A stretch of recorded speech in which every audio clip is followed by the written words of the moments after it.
des amis pour parler de leur peine, de leur joie pour qu'ils le vivent, des infos qui ne divisent pas. Changer 7 seconds away. asalaamaaleykum suñu mbokku téléspectateur u leral.net may am mbégte ak kontaante rek di leen jaajëfal saa su nekk ci seetaan bi ngeen ñuy seetaan seen émission bi di siiw comme émission bi may faral di wax ne képp ku si jàllelu rek siiwuloo moom dafa gëm boppam moom Baye Fall la su ma ko waxee rek seen xel dafay daal si kan. man nag ñu ngi may wax Tange Tandian. asbillahi min sheytaani rajim bismillahi rahmaani rahim balaa may def dara damay nuyu internetu leral.net yëpp di leen féliciter di leen encourager gis esprit de créativité bi ngeen am en tant que ay jeunes si internet yi bari fi torop mais ngeen ñëw indi benn créativité boo xamante ni Sénégal loolu la soxla. man déjà j'ai fait mes études am naa sama BFM j'ai eu mon bac au lycée Limamoulaye ñoom Ahmed Nasser yi ngay gis nekk PDS ñoo bokkoon benn classe xam nañ ma bu baax ñoom Aliou Goloko ñoo nekkandoo woon lycée Limamoulaye bi ma amee sama bac B en série économique si laa dem université Cheikh Anta Diop mais bi ma fa defee 6 mois comme man bon toujours bëgguma woon nekk dépendant je me suis dit que damay wuti xaalis lan moo gën a gaaw maye xaalis ma ne xaaral ma dem defi marketing communication si laa dem Conforgep bu Côte d'Ivoire def marketing communication pour 2 ans bi ma fa génnee ak sama BTS après ma ñëw ma ne comme dama bëgg a gérer sama bopp foog ma gën a xam lan mooy gestion ma dem def comptabilité encore j'ai fait 2 ans en comptabilité am sama BEP en comptabilité. entre-temps bi ma ñëwee nag en ce moment c'était en 92 la ma virusu ay affaire animation ay affaire people affaire jet set neex ma en 92 en ce moment j'étais à Podor tey boobu Moustapha Sow bi nekkoon directeur publication station 1 seen biir kër papam doon Dous Sow doon adjoint au maire après tey foowoon fa lañ doon réunir sama benn grand frère yoroon chaîne en musique ma yor chaîne bi di ko véhiculer di ci wax di ci def lépp bi ma ñëwee ma ne comme na bëggoon a faire animation léegi foog ma dugg ci côté rajo yi mais bi may dugg ci rajo comme rajo yi dafa baroon fii ma ne damay xool fu gën a suufee pour mën a jàng si laa dem Dunia FM fekk fa Moussa Diagne ak Ben Bass ñu recruter ma bi ñu ma recruter ma ne leen dama bëgg a découvrir les régions si laa dem Tamba jógee Tamba nekk Bakel jógee Bakel ñëw Thiès bi ma nekkee Thiès de 2005 ba 2007 après ma def benn passage bu ndaw Walfadjri Thiès bi ma fa jógee def Sud FM Thiès Iran Ndaw bi ngay gis seen TV maa ngi moom Thiès la ñu xamante foofu la doon defee émission entre temps nag bi ma ñëwaatee Dakar si la ma Mame Less Camara jël dugal ma biir Océan FM bi ma nekkee Océan FM nag mu may jox ay conseillers si laa dem nag inscrire Éducatel def ay cours journalisme parce que dama bëggoon découvrir leneen et j'ai fait 2 ans des cours par correspondance j'ai eu mon diplôme en journalisme comme nag li ma koy waxee journalisme garab la garab dafa bari ay branches ñii économie moo leen neex ñii politique ñii culture ñii sport man ma xool lan moo ma gën a neex muy people ma ne damay dugg ci people bi parce que man ak célébrité yi ñoo yàgg dund ñoom laa xam ma nekk ci ñoom lu tax ma dugg ci côté célébrité yi parce que dañu am benn vie boo xamante ni man xam naa ko parfois ma toog ci télé bi di leen gis ñuy waxee neneen te dañu am ay fans am ay soppe am ay royukaay ma ne nag ci biir loolu donc personne innocent yi foog ma découvrir leen beneen information ci seen wàllu célébrité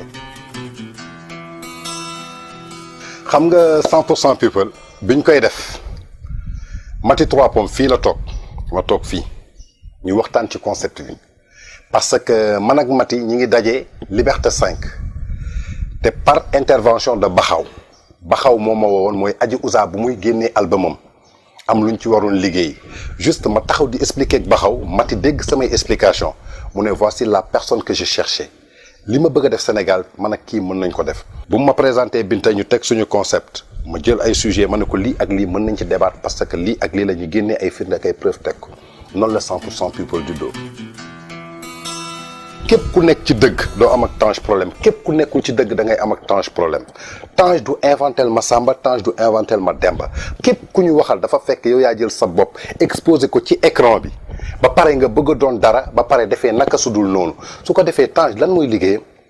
dem jëli information bi teg ko yaa ngi souligné kaawu Nancy Eva fu mu nekk 2STV foofu la xeexee fa la defee lu muy ku mu doon xeexal mooy Adja Assou ana Adja Assou mi ngi seen TV donc ñun am nañu preuve da doon xeex dàq nañ ko parce que kuy porter plainte doo dem grand place di fa porter plainte tribunal yaa ngi fii avocat yaa ngi fii fa ngay dem porter ji plainte porter presse nag la doon def pour nit ñi dégg ko mais coow boobu amul sens xam nga dëgg mooy mujj te yàlla mooy atte toujours dëgg donc ce sont des gens yoo xamante ni duñ leen tontu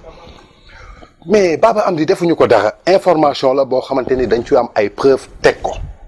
bañ ko tegee moom ci boppam woo na ma xam nga tey su amuloon daf may naan Tange li nga wax dara amu ci mu ne ma loo xamante ni am na 2 ans yaa ngi nii teg ko ba pare tas kër yeeg nangam sangam parce que lii États-Unis la am nga bëgg ko indi fii ma ne ko Baba Amdi da ngay respecter choix nit ñi ma ne ko musique bi dafa bare mbalax am rap am reggae am nga ñëw indi sa style bopp jël ay piano di ci tëgg musique gu jaamur et les gens le respectent ñun tey suñu defee suñu people respecté ñu ci lool. voilà mu ñëw di profiter ay menaces ma ne ko jarul menacé tu t'es senti diffamé yoon a ngi fii demal nga porter plainte ñu convoqué Tange man j'ai mes preuves je l'avance. ñëpp bonuñu am na ñoo xamante ni ñu ngi jubal am na ñoo xamante ni ñu ngi ko teg ci yoon mais dafa am ñoo xamante ni xamuñu lan mooy célébrité tey da ngay gis nit ki di yëngu ci benn action pour moom def na ci benn affaire bu ndaw rek tout est permis pour moom. lu tax ñu ne milieu bu sale la parce que milieu la boo xamante ni ay coups bas daf ci am amul dignité amul ngor mais parce que ña ko amul ñoo ëpp ñi ko am mais am na ñu ko am mais donte dañoo néew. je vais en profiter pour le redire Pape Diouf du sama xarit. c'est mon frère de sang c'est quelqu'un que je respecte nit ku ma naw la référence la ci man lu tax dama ko fekk ci milieu people tey su ma doon jël exception ci milieu people tey damay jël Pape Diouf soo xoolee génération 90 ñu jot a fële yëpp mennum nit laa ci xam mu woon ma modestie sincérité digne travailleur muy Pape Diouf plan de carrière lam parce que dafa humble dafa modeste balaa Pape Diouf artistes yu bëri xam naa leen ñu ci bëri boosté naa seen carrière te kenn mësu ko xam mais am na fu ñuy toll li may liggéey ak ñoom su paree woo leen téléphone pour jot leen sax mënoo ko am ci ñoom ñooy toogaat ba soxla la wala benn jour alors Tange dama la namoon gëj naa la dégg 30 minutes après ñu woo la exposé la benn cas ma toog ba benn instant ma ne mais ñii ay yan genre nit lañu mais Pape Diouf tey yàgg naa liggéey ak moom te Pape Diouf musuma teg bët nit la koo xamante ni dama ko doon suivre di bind ci moom di wax ci moom te Pape Diouf xamul kuy Tange benn jour la toog ci Facebook gis sama photo mu ne waa mais kii kan la mu tourné mu ne ma booy bi ku sob la quoi parce que booy bi dama koy gis mi ngi ci artistes yi mi ngi ci mbër yi mi ngi ci footballeur yi mi ngi fépp noonu la Pape Diouf def ba am sama contact ba xam man maay kan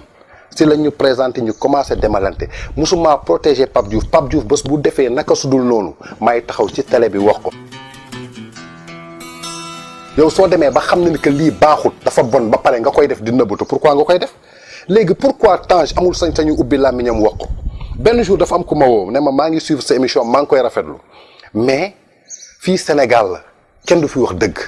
bàyyil dëgg bi ma ne ko Sénégal mooy ban dëkk ba kenn du fi wax dëgg ma ne ko dëgg yàlla moo ko moom kenn moomu ko du Tange du yow du keneen te li may def jubluwuma ci pour sensibiliser kenn pour yee kenn pour yedd kenn émission laay def wax li ma gis li ma xam lu ma am ay firnde ku ci gis sa bopp ci lu baax ni ma koy waxee saa su ne nga jël ku ci gis sa bopp ci lu safaan ak lu baax nga jéem a rectifier sa bopp mais du Tange moo lay rectifier ku bëggul changer kenn mënu ko changer mais l'importance Tange li mu war a def dina ko def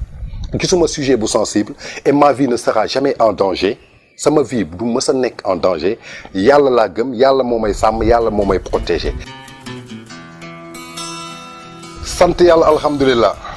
xam nga Tange mi ngi am xaalis dama koy gërëmee sama yaay dama koy gërëmee war sama yaay gërëmee ko sama yaay parce que lu ma am tey moom la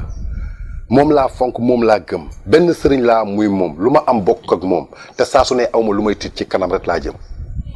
maa ngi tukki yàlla moo ko dogal tolloon naa fi ay jamono am ñeneen ñu doon tukki te boobu tukki ma woon jotul woon ci man léegi la jot ci man yàlla nam na ko maa ngi koy def parce que maay liggéey boo xamante ni yemul Sénégal foog ma découvrir les autres pays xëy na nag loolu mi ngi créer ay jalouse ci biir nit ñi ak biir milieu yi fii lañ ko fekk ci àdduna oto bi jëm ci kanam moom la ñuy klaxonné ku nekk ci ginnaaw kenn du la klaxonné tolloon naa fi ay jamono mosoo dégg Tange xëy na jamono jii ngay dégg Tange parce que Tange dafay avancer comme on dit le chien aboie la caravane passe fi ma jëm xam naa ko ci dëgg laa ko teg te incha allah damay egg.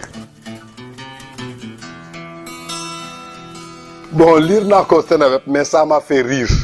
lu tax ça m'a fait rire parce que nit ku am visa 1 an nga dugg États-Unis ñi tamponné la ci sa visa am nga droit rester ci dëkk bi 3 mois nga dem tourner. même pas une semaine gars yi bind ni ko da nga daw xanaa ki am droit toog ci 1 mois bi balaa ñuy bind dafa daw nañu xaar ba 1 mois am jeex ñi bindal ko dafa daw mais photographe la dafa demoon pour liggéeyi Pape Diouf ñetti date la amoon muy benn date bu mu joué New York Washington waa New York bëggaat soirée bi ñuy tëggaat ko le dimanche mais am na yeneen sénégalais yi fa nekk kenn gëj nañ leen gis ay bàkk gox bi système ñoom Alié Diagne gëj nañ leen gis depuis Reug Reug bu Dian ñoom ñëpp ñi ngi biir États-Unis yàdd bi nekkoon waa Flash ñi ngi États-Unis ñi ngi liggéey foofu ay affaire ma ne ko comme yow yaa ngi sa appareil dañu war a dem Bercy toogal foofu nga def yenn reportage yi ba pare nga jëlee sa vol après fekk ñu Paris mais xam nga lu ñu koy waxee rek comme toujours il y a des jaloux dans le milieu bi mu amee ay jaloux peut-être ñaari photographe yu nekk fii ñoom bëgg nañu tukki yàlla dogal na musuñu tukki ndaxte dañoo soxor gis nañu ñu ñibbisi gisuñu ko léegi ñu dem Seneweb créer benn information naan Gomis dafa daw mais comme Gomis dafa daw dina leen fekk sama passeport a ngi nii man de 10 ans la am ambassade de 10 ans la may mi ngi nii soo neexee nga zoom ko 18 décembre 2013 ba 18 décembre 2023 ñu ngi ciy tuumaal Pape Diouf di naan Pape Diouf mën na ko créer benn incident pour beneen yoon suy tourner mais Pape Diouf yóbbuwul Gomis Gomis bu muy am visa Pape Diouf amul visa Gomis le 18 décembre la am visa am